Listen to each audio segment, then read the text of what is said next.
владините мерки полека се олабавуваат и почнува животот малку по малку да се враќа во на нормала која што имавме пред да се случи целата оваа работа. И меѓу другото, луѓето почнуваат полека да се враќаат на работа, да почнуваат да одат, меѓу кои што се и членови од мојата фамилија. Меѓутоа, нешто што мене лично сега ме загрижува е јавниот транспорт и сето она што се случува во автобусите, гужви и неможност да се одржува потребната социјална, тоест физичка дистанца. Во нашата држава над 55% од луѓето го користат јавниот превоз, а над 50% користат автобуси.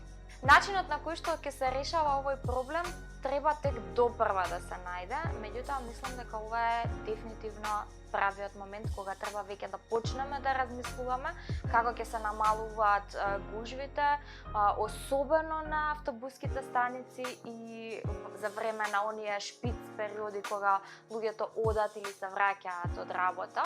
Јас мислам дека едно од логичните решенија, кое што може многу брзо да се спроведе, е да се пуштат повеќе линии, односно да има почесто автобуси, за да може луѓето да се распределат во тие автобуси, да не се прави гужва во еден. Меѓутоа, исто така е многу важно, особено во автобусите, да се носат маски и тоа правилно да се носат маски, а не под носот или на вратот или не знам на глава.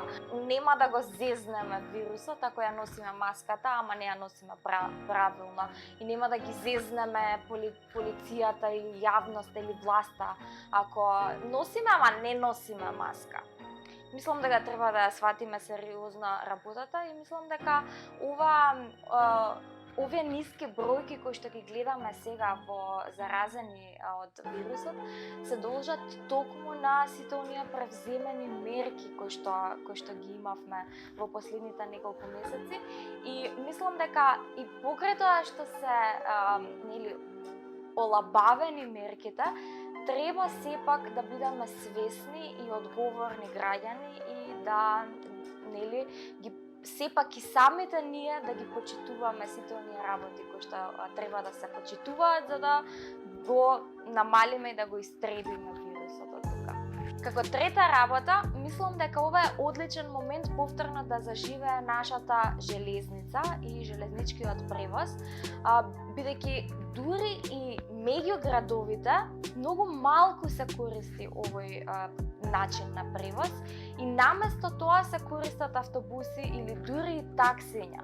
Во минатата година 10 пати повеќе се користеле таксиња отколку возови, што за мене е навистина чудно. Во ваков период на светска епидемија, возовите имаат и уште една дополнителна предност, а тоа е големината на купеата и на целиот вагон во суштина. Во вагоните и во купеата е многу полесно да се одржува онаа физичка дистанца која што ни е потребна, така што мислам дека барем оние меѓуградски линии на вистина треба да ги искористиме до максимум, особено во овој период. И четврта работа, вие знаете колку јас уствари сакам да возам точак и точакот е одлично превозно средство, особено за овој период. Сам си, на точак си, те дувка ветра, не ти е толку топло и е одличен начин да стигнеш брзо и безбедно до било каде.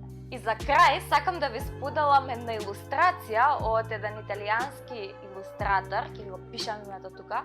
Во далечната 62 година овој илустратор вака ја замислил иднината на јавниот транспорт во светот. Па и не сме така далеку во суштина.